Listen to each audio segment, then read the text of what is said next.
Here are the hydroponic growing pads that I'm going to try for this experiment to see how they do. These are less expensive, but as you can see, they're a smaller size. So they are 4 inches by 4 inches. They came in this 96 pack, and you can see that they're really thin. I've never grown with these before, and I'm curious, so I just want to see how they do. With the jute fiber mats, I usually would pre-soak them to get them nice and wet before I'd put the seeds on.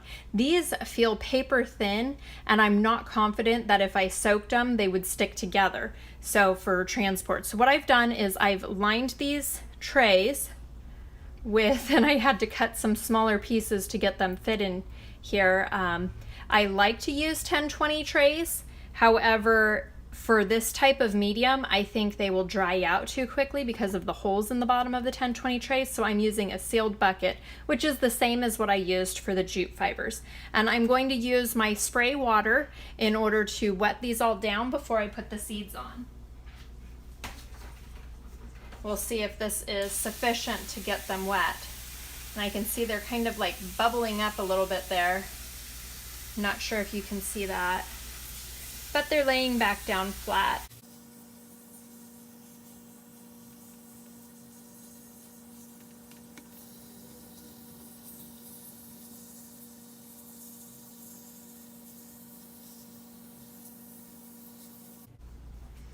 Okay, I got them all soaked, and it does look like they expanded a little bit here, so I'm going to try and resituate them to get them to be flat. So maybe I'll have to wet them before I cut them next time. And let's see. It actually seems to have held up okay. Oh, look at that. It is pretty fragile. So that does rip right apart. Let's get these pressed in here. I guess that proves the point that they do rip apart like paper. Okay, with that all pressed in, the two kinds of seeds I like to use for growing radish microgreens are the red arrow radish. So this variety, what it does is it has a red stem and a bright green leaf. So those are really pretty.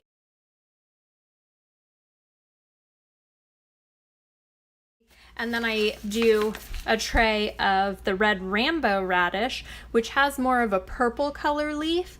And so when I blend the two together, you just get these three beautiful colors between the purple, the green leaves, and the red stems.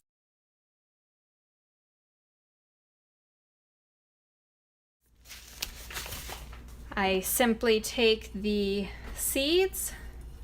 These are the red arrow, and I sprinkle them about. And I know there's different formulas for how people do these, how many seeds go to a tray. I haven't had any luck with those formulas that they have posted publicly. I just find that having an even thin layer works the best for me. If they're too sparse, they all fall over. If they're too dense, they get overcrowded and they don't properly grow.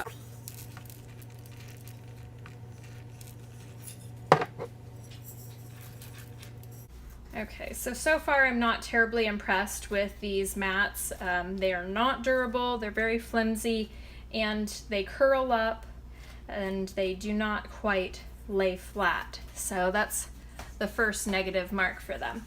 Next, I'll go through and water again to get the seeds moist.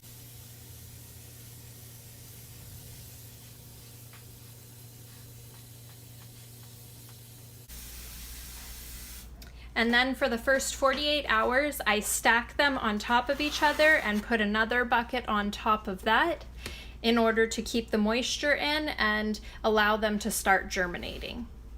Here we are 24 hours later, and you see that I have the top layer covered with an empty container, and sometimes there will be a few that stick to the bottom here. I just kind of brush those off. And in 24 hours you can see that not much is happening, and that a few of these are just starting to split open, starting to germinate. The reason we're checking it after 24 hours is to make sure it's still nice and moist and wet in here. If it's not wet enough, go ahead and give it a quick spray of additional water. But you don't want so much water so as for it to have standing water where it's going to cause mold. And then our second layer underneath, so this is the red Rambo variety. And then under here, we have the red arrow variety. And I always find that red arrow germinates faster and grows faster than the red Rambo. And you get that with some varieties. It's not a huge difference, but there is a difference. So we will cover these back up and allow them to continue germinating in darkness for another 24 hours. Here we are 48 hours since planting the seeds, and we will take another look, and you can see that we're getting some action now. And so let's take a look. I'm going to zoom in a little bit so you can see these seeds a little better, and you can see that they're getting little root tails on them. And these are the red Rambo seeds. At this point, I check them again to see if they are moist enough. And these ones do look, in fact, moist enough. And we can look at our next row. And you see here that these are also looking good. And you can see here, as I stated before, that the red arrows seem to germinate quicker. And at this point, I am going to cover them for one more day and allow them to get a little bit bigger before I uncover them and allow them to reach sunlight. Here we are 36 hours after planting. And you can see that we've got some real sprouts going on now. Let's zoom in there a little bit. And you can see that they're forming small leaves and coming out of the seeds. And at this point, I will water them down nicely, and I will put them into the windowsill where they're going to begin getting their light. So this is the red Rambo variety, and I'll wet it down real quick.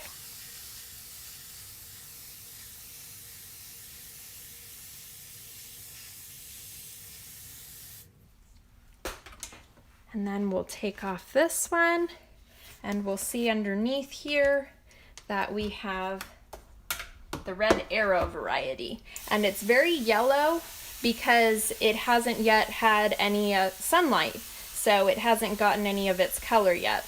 And I have to say that already I notice a difference between using either coconut coir or jute fibers versus these. I feel like these are one day behind the speed of the others. So I am going to get the windowsill ready and put them for their indirect sunlight. Now the trays have joined my windowsill garden here in the kitchen, where they get a couple hours of direct sunlight each day, but for the most part it's just going to be indirect sunlight. But at this point they will begin growing up bigger, and they will also, these will start getting their color of green. And so what I will show you each day is their progress. I'll probably do a time lapse for you. And then I do spray them down and water them twice a day to make sure they don't dry out with these thin mats. It is day 4 since starting the seeds, and I have bad news for you guys. You see that? That is mold. So all throughout this whole tray of the red arrow radish seeds is mold. And I don't know if that's my fault because I allowed them to go 3 days covered, and so they didn't get any airflow. I just wasn't happy with the growth after 2 days, so I allowed them a 3rd day, and now here on the 4th day we definitely have mold growth. So this whole tray is going to be a waste.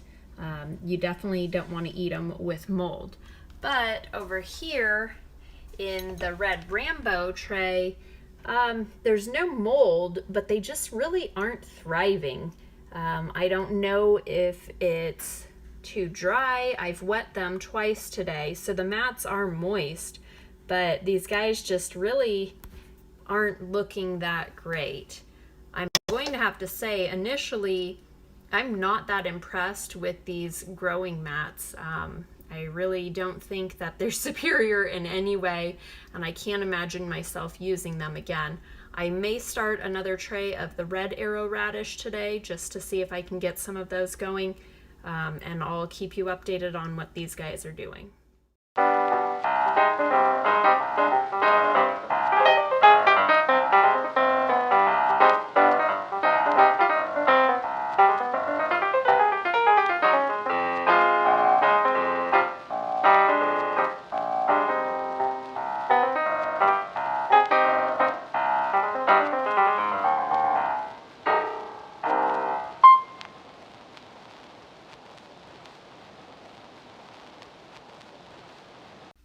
Day 4, mold again.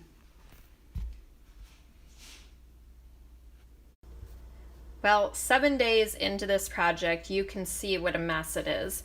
There are a few sprouts that came up and grew to a relatively decent size here, but the majority seemed to never take off. They are, I don't really know what happened, if it's because the roots didn't get through the material or what happened, but it's just very sparse that a few of these actually came up. And because they're not thickly growing, they can't hold each other up, so they're just falling over and wilting. And I watered this twice a day and kept the material moist.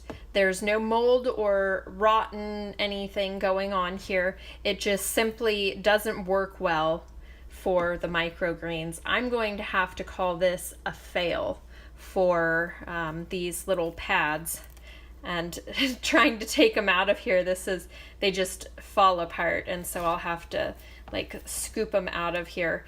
I'll harvest these couple little pieces and throw them on something so it's not a complete waste, but really this is a waste of good seed, and I know that the seed is good seed because I used it just the previous week and had a full tray using the jute fiber mats. And so I'd say that my favorite medium is the coconut core. And then after that would be the jute mats. The jute mats worked really well for peas as well as the radishes and other small greens. They did not work well for the sunflowers, but these little mats, I'm going to say I wouldn't use them for anything. I hope that this helped you guys avoid buying these mats, and good luck with your growing in the future.